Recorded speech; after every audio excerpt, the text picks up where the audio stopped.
The next speaker is His Excellency Mr. Abdul Rahim Ghafoorzai, Deputy Minister for Foreign Affairs of Afghanistan. I give him the floor.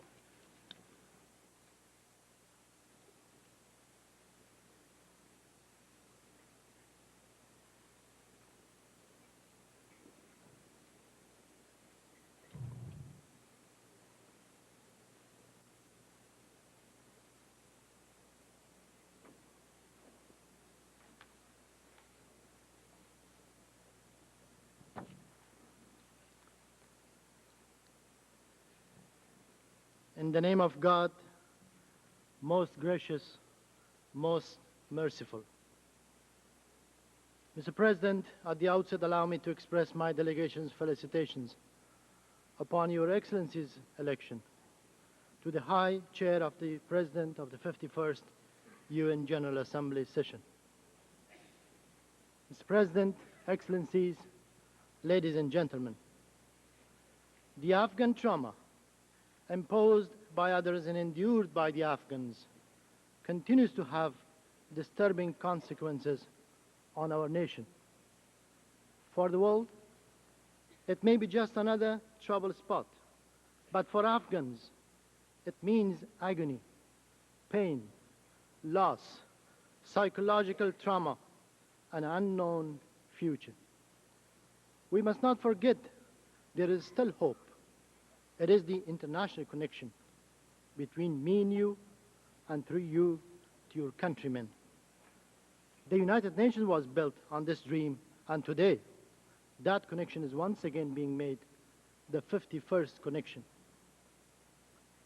Mr. President, two dates will tragically stand out in the recent history of Afghanistan. December 27, 1979, and September 27, 1996. Both are black days, which trigger bitter memories in the minds of all patriotic Afghans. The first date reminds them of the former Soviet occupation, and the second of another occupying force backed by another neighbor. The force occupying parts of our homeland today is known as the Taliban, who were well introduced during the last General Assembly session. What was the Taliban's first act when they captured Kabul? It was, Mr. President, to attack not a military garrison, but the United Nations headquarters in Afghanistan. Its first act was to breach the sanctity of the United Nations compound in violation of all accepted international norms and laws. This is the Taliban. As the European Commissioner, Emma Bonino, said yesterday, the Taliban is a force that threatens to take Afghanistan back to the dark ages. Numerous international media reporting from Kabul draw a picture of a foreign-inspired organization imposing a draconian system on a terrified people. The Taliban have ordered schools and universities closed and stopped all education and employment for women. There are numerous reports from the media, from the United States authorities, and from the United Nations on the role of the Taliban in a $75 billion heroin industry being exported from Afghanistan. To quote the New York Times, the 1 million people of Kabul alone have been plunged into, quote, the labyrinth that is the Taliban rule, unquote. Reuters news agency says that while the Taliban have tried to seek international recognition, they have been greeted with, quote, suspicion and fear, unquote. In just their first week in Kabul, the Taliban have earned the condemnation of Amnesty International. Mr. President, these are not the words of the government of Islamic State of Afghanistan describing the Taliban occupation. These are the words of Amnesty International. Quote, despite statements from their leadership suggesting moderation, it is clear that Taliban guards are busily implementing a reign of terror in Kabul, unquote. Amnesty continues, quote, families are afraid to go out into the streets, afraid to answer their doors, and afraid that their loved ones will suffer the brutal consequences of Taliban rule. Amnesty International accuses the Taliban of seizing up to 1,000 prisoners in a house-to-house search in the capital, who are forced to walk over the frontline minefields. French television, Mr. President, has shown Taliban storming into the Kabul Museum, where they have destroyed many artifacts, relics, and statues unique in the world. Those artifacts and statues belong to the Buddhist era and are irreplaceable.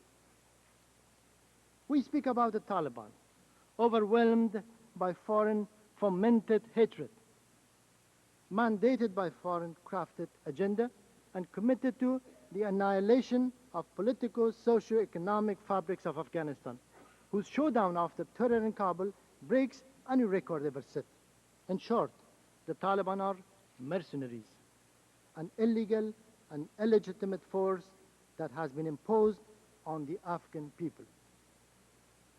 Mr. President, once again, we present foreign interference to be the main cause of the continued conflict in Afghanistan. The current state of terror and chaos touching the life of every moving soul in Kabul is a direct consequence of the interference. We have at our disposal hardcore evidences, which we will duly submit to the Security Council for appropriate consideration.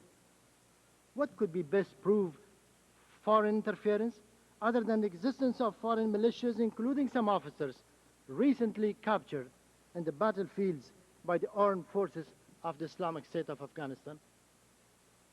Mr. President, the Islamic State of Afghanistan firmly believes that the so-called Taliban is a perfect example of a mercenary force as defined by the International Convention against the recruitment, use, financing, and training of mercenaries adopted by the General Assembly in 1989.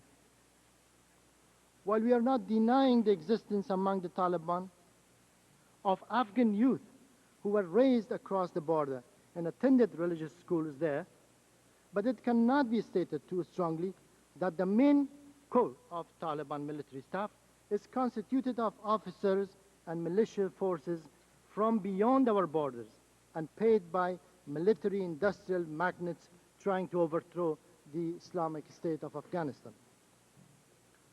The United Nations General Assembly on 21st December 95 adopted a resolution which condemned any state that permits or tolerates the recruitment, financing, training, assembly, transit, and use of mercenaries with the objective of overthrowing the government of a state member of the United Nations, especially those of developing countries.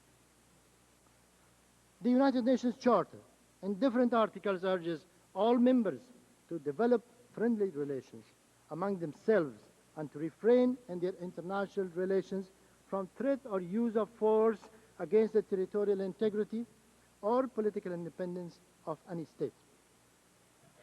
On the occasion of the commemoration of the 25th anniversary of the United Nations on October 24, 1970, the General Assembly approved the Declaration on Principles of International Law concerning friendly relations and cooperation among states. The first principle declares that states shall refrain in their international relations from the threat or use of force against the territorial integrity or political independence of any state, or in any other manner inconsistent with the purpose of the United Nations. The 7th Islamic Summit of Casablanca on 13 December 94, the Conference of Heads of State and Government of Non-Aligned Countries on October 18, 95, in Cartagena de Indias, the 50th General Assembly Resolution on Afghanistan of December 1995, and the 23rd Islamic Conference of Foreign Ministers on 9 December 95, held in Conakry, Guinea, all insisted vigorously on the principle of non-intervention and respect for the territorial integrity and independence of Afghanistan, and on a peace process based on a genuine inter-Afghan dialogue. It is a matter of great disappointment, Mr. President, that persistent appeals to the United Nations made by the Islamic State of Afghanistan for sending a fact-finding mission to inquire and investigate the level, degree, and nature of foreign intervention in Afghanistan remained unanswered. Mr. President, distinguished delegates, last year we presented facts about the Taliban from this rostrum. Our plight went unheard. We are given the accounts of documented facts by the press and our clear stand about the legacy of the Taliban, that our plight might go unheard once more. And that will be even more catastrophic than the Taliban takeover itself. Mr. President, latest report, as recent as yesterday, reveal some shocking realities and facts about the Taliban attacks on the areas surrounding Kabul, the capital. Allow me to unveil the screened and concealed crime that the Taliban, assisted by their outside sponsors, very recently committed. Exactly 26 days ago, on September 11, 1996, intelligence sources of the Defense Ministry of the Islamic State intercepted and recorded a Taliban radio transmission between Nangarhar and Kandahar. That transmission says the following, and I quote: "Give regards to the victorious Mullah Shukrullah. Tell him that already new weapons of the kind APR have been brought to Kandahar. You should immediately send these arms, which are gas weapons, through Torkham towards Nangarhar. Because we have organized a group of Taliban with special gears and are waiting for these said weapons, we can capture a large areas with a single round," unquote. On September 17, just 6 days later, I personally took this report submitted to me by the Ministry of the Defense and presented it to the State Supreme Council, convened under the leadership of Professor Rabbani, the President of Afghanistan, in Blandaj Bunker, just north of Kabul, the capital. I still remember an overwhelming stillness occupied the room after I submitted the report. And after a brief calmness, a member of the council remarked that maybe this is passed around for demoralizing state troops, and so not enough attention was paid to the issue. Yesterday, Mr. President, we obtained a shocking, and I repeat, a shocking report from the headquarters of the government in Talokan, which took my memory back to the Supreme Council meeting. The report reads as follows: officials of the Islamic State of Afghanistan had recorded radio conversations by Taliban in the front line around the evening of September 26th, the night before Taliban takeover of Kabul. The following assurances were reported, and I quote: "Reassure the leaders that the new weapons have given good results in Lataband, Bandaghazi, and Policherki. These areas, for your information, are located to the east of Kabul, the capital." What is more staggering realities are the eyewitness reports of those who afterward have seen the areas. These eyewitnesses have reported that they saw most of the corpses of the government troops laying on the ground without any sign of injury due to any bullet or arsenal penetration in their bodies. However, they did reveal that they noticed government troops having blood from their noses and eyes and ears. Mr. Muslim, a veteran commander of the government, who has witnessed similar situations during the Soviet occupation, has remarked, and I quote,